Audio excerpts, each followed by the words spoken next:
안녕하세요. 라이프노트입니다. 오늘 제가 들고 온 주제는 바로 법인세와 근로소득세가 조금 사회적으로 이슈도 되고 있는 것 같아서 한번 짤막하게 다뤄볼까 합니다.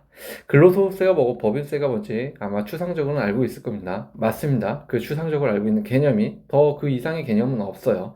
그런데 많이 걷어서 짜증나죠. 근로소득세는 이 근로자들한테 걷는 거니까. 그런데 이 돈 많은 사장님들이라고 칭하는 이 사장님들은 법인세, 세금을 조금 걷어서 기분이 좋아지고 있습니다.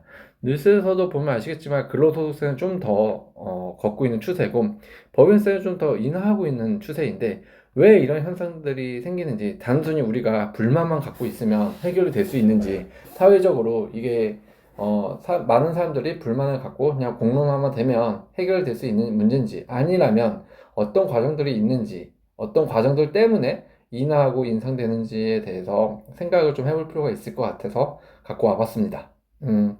물론 이제 여러 가지 이유가 있겠지만 이런 세금에 대해서는 특히 참 기분 좋은 세금은 아니에요. 근로소득세가. 그리고 법인세도 돈 많은 사람들한테 더 걷어야지 왜 더 돈 많은 사람들한테 덜 걷습니까? 라고 생각할 수 있는 오해적인 부분도 있을 수가 있어요. 분명히.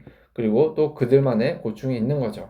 그러니까 그런 것도 소비자 또는 근로자의 입장에서는 이해도 해야 된다. 그래야 경제를 흐름을 알 수 있고 그걸 이해를 할 줄 알아야 우리도 나중에 언제 어떻게 사장님이 될 줄 모릅니다. 자영업자가 돼도 사장님이잖아요. 세금을 좀 더 유효하게 그리고 유리하게 사용할 수 있는지 그런 부분에 대해서 알 수 있으니까 제 생각과 좀 다르더라도 많이 응원해 주시기 바랍니다.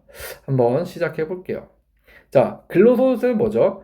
개인이 버는 소득에 부과하는 세금을 뜻합니다. 너무 간단해요. 근로소득세는 내가 월급 100만 원을 받으면 100만 원에 대한 세금을 내는 걸 근로소득세라고 합니다. 다만 근로소득세는 세율이 있고 과세 방식, 공제 항목들이 다 다르기 때문에 나라들마다 조금 차이를 보이고 있습니다. 자, 그럼 나라들마다 어떻게 근로소득세가 좀 차이가 나는지 한번 볼게요.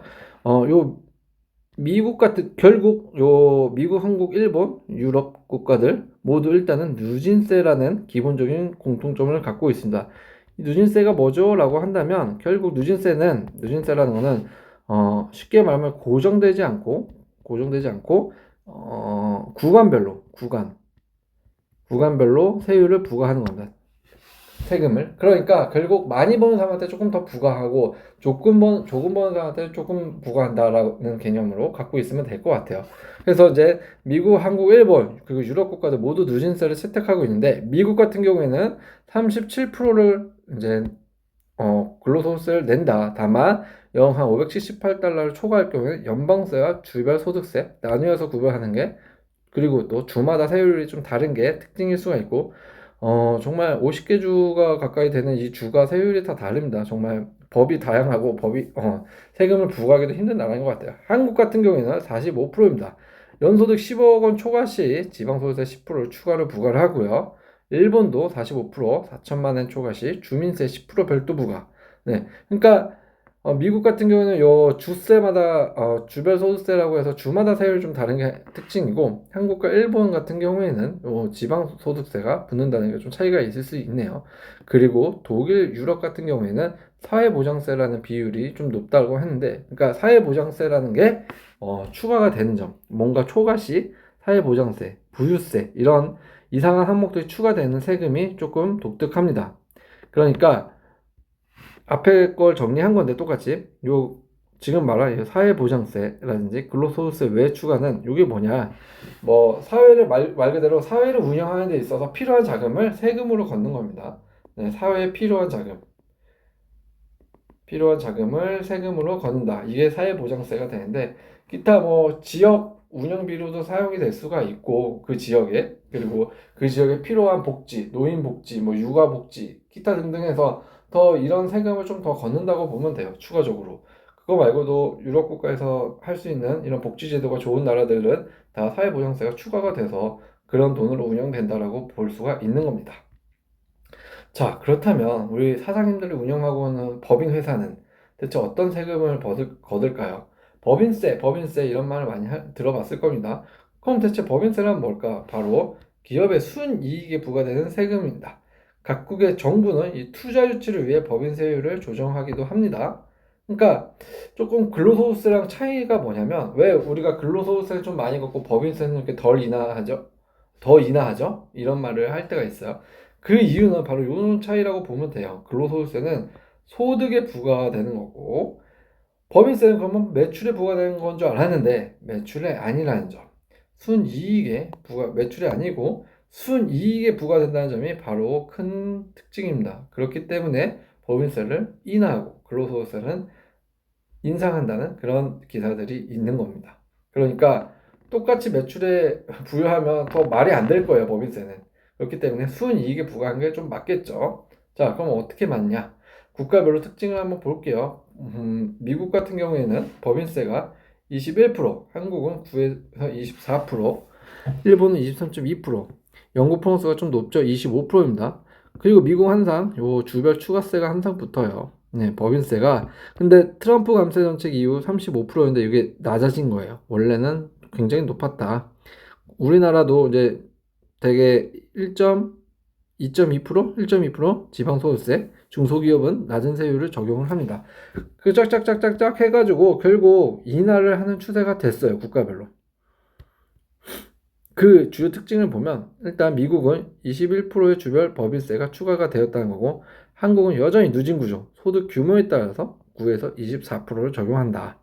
일본, 독일, 프랑스 요런 일본 아시아고 독일, 프랑스는 유럽이죠. 이제 요 지방세 포함 시 법인세율이 약 30% 이상이 된다.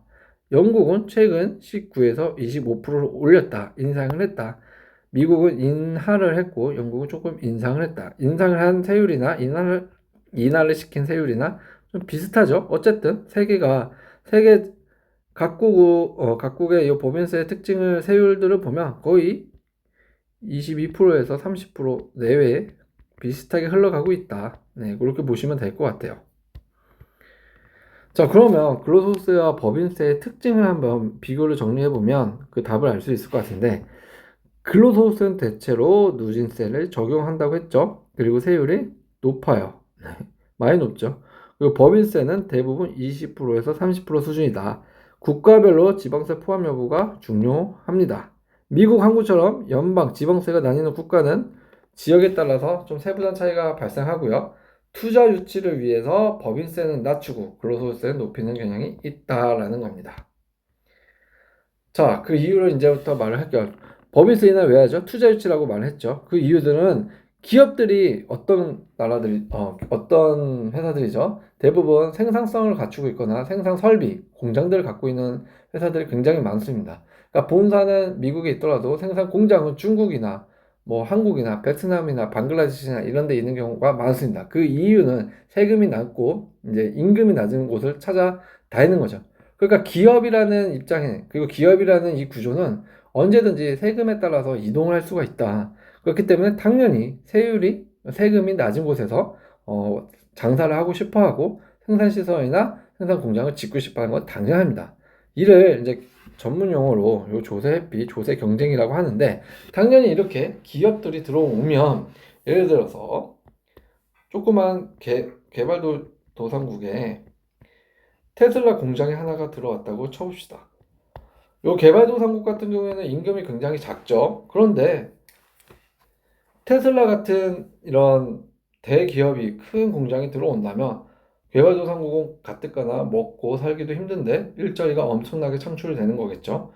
당연히 일자리가 엄청 창출되고, 그럼 여기 있는 개발도상국의 근로자들은 일을 조금이라도 더 벌기 위해서 일반적인 자기네들 나라에서 일하는 것보다도 더 많이 줄 겁니다. 외국 기업이라. 그래서 이제 일도 하게 되고 임금도 좀 더 높은 수준에서 받을 수 있게 되는 거죠. 그러면 개발도상국도 나라가 발전할 수가 있고, 말 그대로 테슬라라는 기업도 세금이 낮기 때문에 여기서 더 많은 걸 더 빨리 많게 생산할 수 있는 생산 설비를 갖출 수 있게 되는 거죠. 때문에 이런 생산 설비가 굉장히 중요한 기업들은 세금이 낮은 곳으로 많이 이동을 한다. 그렇기 때문에 나라들은, 각 주요국들 뿐만 아니라 모든 나라들이 법인세를 인하하려고 하는 이유가 투자 유치를 위한 전략으로 많이 쓴다. 이렇게 생각해 보시면 될 것 같아요. 주요 이유들은 지금처럼 말씀을 드렸지만, 특히 이 아일랜드, 싱가포르가 굉장히 싸다고 해요. 법인세가 낮으면 기업 투자가 증가하고 경제 성장을 당연히 촉진을 시키겠죠. 외국 기업 유치를 위해 법인세를 낮추는 경쟁이 발생을 하다 보니까 또 무슨 오류가 생기냐면 너무 법인세가 낮아도 국가가 안 굴러가거나 오히려 손해보는 경우가 있습니다, 간혹. 때문에 너무 낮춰도 너무 높여도 안 되는 그 적정성을 유지하기가 조금은 힘든 거죠. 그리고 말 그대로 법인세는 세금이기 때문에 나라에서 걷어들이라고는 하지만 걷어들이는 거긴 하지만 다른 나라에서 이것도 들어왔을 때나 조금 효과가 국가로서 이익이 있는 거지 국내에서만 그런 세금을 많이 낸다고 그게 좋아지는 건 아니에요. 사실 국가가 경쟁력이 발전하는 것. 사실 법인세 인하는 국내 기업들을 위한 것도 있지만 맹목적인 목적은 투자 유치가 정답이다. 그렇게 보시면 됩니다. 자, 미국은 2018년 트럼프 정부가 법인세를 대폭 낮추면서 기업 투자가 증가를 했어요. 그리고 아일랜드 같은 경우에도 12.5%를 계속 유지를 하니까 구글이나 애플, 페이스북에서 다국적 기업들을 유치한 적도 있습니다. 이런 사례들이 말해주듯이 이 법인세는 기업들에게 매우 중요한 역할을 한다. 그리고 근로소득세는 뭐냐? 다시 한번 말씀드리지만 근로소득세는 그냥 조금 적나라하게 표현을 한다면 국가에서 좀 삥 뜯는다? 이런 말을 할 수 있을 정도로 정말 돈을 뜯기 쉬운 제일 가장 안정적인 세수 수단입니다. 세금 수단이냐? 그래서 기업이 세금이 높으면 철수하고 다른 나라로 이동이 가능하지만 이동성이 좋지만 개인은 죽으나 사나 거의 자기 나라에서 살 겁니다. 물론 돈 많으신 분들은 다른 나라로도 가겠지만 그렇지 않은 개인들은 비싸도 살아야 됩니다. 싸지면 좋은 거지만 비싸도 물가가 비싸도 세금이 비싸도 학원비가 비싸도 네, 급여를 조금 줘도 어쨌든 간에 자기가 자기 가족들이랑 자기 나라에서 살아야 되기 때문에 안정적으로 국가 입장에서 돈을 뜯을 수 있는 수단이 되어버린 거죠. 결국 국가의 주머니는 어디서 나온다? 그럼 우리 같은 국민의 주머니에서 나온다. 이렇게 보시면 될 것 같아요. 그렇다면 근로소득세 주요 이유는 이런 거죠. 정부 입장에서 확실한 세금 수입이 증가할 거고요. 법인세를 인하를 하니까 세수가 당연히 딸리고 부족할 텐데 이를 보완하기 위해서 근로소득세를 증가시키는 겁니다. 그래서 사회복지 지출이 이제 점점 증가하죠. 뭐 저출 쌓이다 하고 그리고 이제 노인 연령이 높아진다, 많아진다 하면서 연금 의료인들이 이제 사회적 지출이 증가를 하니까 근로소득세를 필요성이 증가가 되고 근로소득세를 인상해야 되겠다는 기사들과 이제 논의가 시작되고 있는 겁니다. 독일, 프랑스 이런 유럽 국가들은 사회복지 지출이 많아서 근로소득세가 굉장히 높아요. 특히 유럽, 스웨덴, 덴마크는 정말 노인복지도 굉장히 좋고 무상으로 의료복지도 받고 엄청 좋습니다. 복지가 좋기로 소문난 진짜 세계에서 1위죠. 덴마크, 스웨덴. 근데 여기는 급여를 받아도 근로소득세 무려 50%입니다. 그러니까 내가 1000만 원 벌어도 500만 원 갖고 500만 원 받아도 250만 원이 뜯기는 상황인 거죠. 이게 좋을까 나쁠까를 잘 생각해 보면 이게 좀 양날의 검 같은 건데 칼날 같은 건데 내가 계속 평생을 젊게 산다면 당연히 50% 지출이 세금으로 빼간다는 거는 급여에 안 좋은 거겠지만 돈을 잘 버는 사람도 결국 노후라는 게 옵니다. 나이가 들고 죽기 때문에 나이가 들었을 때 어떻게 될지 모릅니다. 그런데 이런 사회적 복지들이 나를 감싸줄 수 있고 정말 지켜줄 수 있는 복지라면 어쩌면 50%가 아깝지 않게 느껴질 수도 있을 것이다 라는 생각도 해보게 되었습니다. 자, 그러면 소비세로 부족한 세수를 보완도 하는데 소비세에는 부가가치세, VAT 이런 VAT 포함된 이런 세금들이 있는데 소비세는 근로소득세보다 넓은 계층에서 거둘 수 있어서 좋아요. 그리고 기업 활동을 위축시키지 않고 세수 확보하는데 너무 좋은 수단이죠. 그러면 이 소비세, 부가가치세 이건 뭐죠? 결국 물건에 부여하는 세금입니다. 그러면 근로소득세는 뭐죠? 내 급여에 부여하는 세금이에요. 자, 내가 돈을 법니다. 그러면 200만 원을 벌면 거기에 세금을 때리죠. 그러니까 세금을 걷었습니다. 근로소득세 인상을 해도 나는 어차피 돈을 벌어서 먹고 살아야 되기 때문에 월급이 올라도 어쨌든 근로소득세를 계속 내야 되는 거죠. 근데 근로소득세만 내면 괜찮은데 저는 그냥 삽니까? 아니죠. 모든 물건을 삽니다. 뭐 담배를 필 수가 있고요. 뭐 토마토를 살 수가 있고 밥도 먹고 네, 차도 한 잔 마시고 커피도 한 잔 마시고 자동차도 한 대 사고 여력이 되면 집도 사고 열심히 모아서 이것저것 컴퓨터도 사고 물건 가구도 사고 모든 물건을 사죠. 거기에는 무엇이 붙죠? 부가가치세가 붙습니다. 엄청나게 돈을 뜯어낼 수 있는 세수 확보의 수단이 돼버린 거죠. 이 소비세.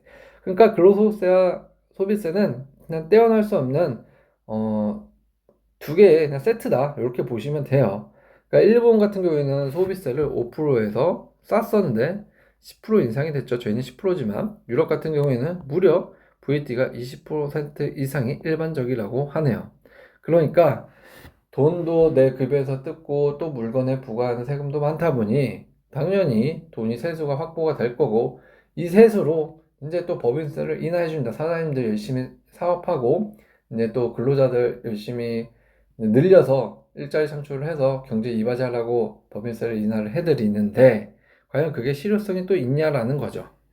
법인세 감소가 근로자에게 좋은 영향을 끼치지는 꼭 않는다는 거예요. 법인세를 줄이면 기업 투자자가 늘어난다는 논리로 계속 다가가지만 사장님들은 근로자는 전혀 혜택이 돌아가지 않는다.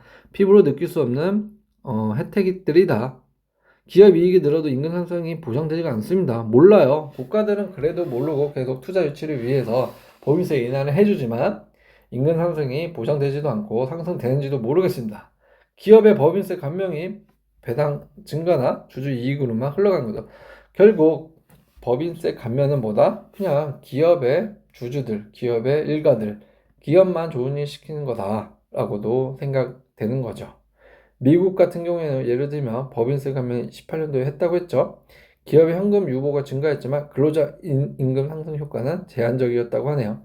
그러니까 일자리가 창출되고 법인세 인하가 다 좋은데 기업만 좋은 거죠. 근로자들의 임금은 오르지 않는다. 과연 이건 누굴 위한 것이냐라는 논리로 펼쳐지는 가장 결정적인 이유일 겁니다. 결국 법인세와 근로소득세는 영원히 끝나지 않을 정부와 국민의 의사불일치 논쟁거리일 거예요. 하지만 꼭 의사불일치 논쟁거리로만 생각하지 말아야 되는 게 우리도 어쨌든 간에 기업에 소속이 되어서 일을 하게 될 거고 되고 있는 상황이고 또 기업도 어쨌든 일자리를 창출시켜줘서 이제 근로자들을 그 근로자들을 이제 고용을 해서 돈을 벌고 있죠. 그리고 근로자들도 돈을 벌고 있고 서로 어쨌든 간에 상호적으로 윈윈하고 있는 형태는 분명히 맞습니다. 그런데 법인세와 근로소득세의 근본적인 그 인상과 인하에 대한 이유를 분명히 지킨다면 문제가 되지 않는다는 건데 정부는 항상 투자 유치를 하고 경제성장 촉진한다. 그리고 안정적인 세수 확보를 위해 한다. 라는 입장인 거고 국민들은 개인 부담만 증가한다. 내 월급이 오르지 않는다. 근로소득세가 증가하니까 법인세 감면이 나한테 혜택이 이어지는지도 모른다. 이렇게 계속 밀당만 하고 있는 겁니다. 그러니까 서로 이해가 안 되는 측면이 있는 건데 글쎄요. 제 생각은 이 국민도 우리 근로자들도 분명히 저도 마찬가지였지만 근로소득세에 대해서 부담이 되고 불만이 많았지만 생각해보면 나도 법인세를 낼 수 있는 또 사업가가 될 수가 있고 자영업자가 될 수 있다는 생각으로 관점을 조금 바꾸면 어느 정도 이해는 될 수 있는 부분이라고 생각합니다. 결론을 내면 이래요. 우리는 나가서 일을 해서 돈을 벌어먹고 살아야 돼요. 그걸로 먹고 살고 하죠. 나라도 마찬가지입니다. 세금을 걷어서 나라를 운영하는 겁니다. 다 알고 있어요. 나라 운영비는 문제는 세금 말고는 답이 없다라는 거. 공무원들이 내주지 않습니다. 공무원들은 돈을 갖고 가는 사람들이지 세금을 더 월등히 많이 내거나 하는 사람들이 아닙니다. 그러니까 결국 나라 운영비는 뭘로 충당한다? 국민의 세금, 국민이 내는 아까 같은 근로소득세, 법인세로 다 충당하는 거다. 다만 용도가 좀 다르다. 근로소득세는 무조건 세수 확보 수단에서 필요한 거고 법인세는 결국 투자 유치를 위해서 필요한 거다. 자, 그러면 우리는 결론이 나왔습니다.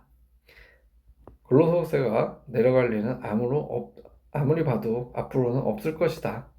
정말 뭐 사회적 이슈가 돼서 큰 공론화가 되지 않는 한은 내리진 않고 뭐 동결이야 될 수는 있겠죠. 그런데 앞으로 더 내려갈 일이 과연 있을까라는 겁니다. 법인세는 더 내려갈 수도 있어요. 그러니까 여러분들 열심히 일해서 사업체를 하나 굴리세요. 더 불평불만만 한다고 제가 봤을 땐 국가에서 알아서 내려주고 할 것 같지는 않습니다. 지금은 다 어려운 시대인데 어쨌든 뉴스에서 이런 잘 모르시는 분들도 세금 문제만 놓고 보면 화를 내고 좀 불행한 모습으로 바라보는 사람이 있는 것 같아요. 근데 세금이라는 형태는 어찌됐든 간에 이리저리 국가를 운영하는 비용을 쓰이고 결국 우리에게 돌아오는 피부로 당장은 느껴지지 않아도 결국 돌고 돌아서 느껴지는 형태로 오게 된다. 그러니까 세금을 내는 거에 대해서 너무 불만 갖지 말고 또 너무 당연히 불만스럽게 많이 내는 거에 대해서는 이해는 하지만 우리가 이 세금을 좀 정확히 이해를 하고 가면 좀 관점을 바꿔서 이해를 해서 생각을 해보면 세금이라는 거는 건강하게 내야 되고 낼 수 있는 거다. 이렇게 생각을 하면 조금 불만이 덜 할 것 같아요. 잠깐의 제 생각을 말을 한 거고요. 기사에서도 조금 더 좋은 대책과 그리고 좀 더 희망적인 문구들과 기사들로 많이 채워졌으면 좋겠네요. 오늘도 시청해 주셔서 너무 감사합니다.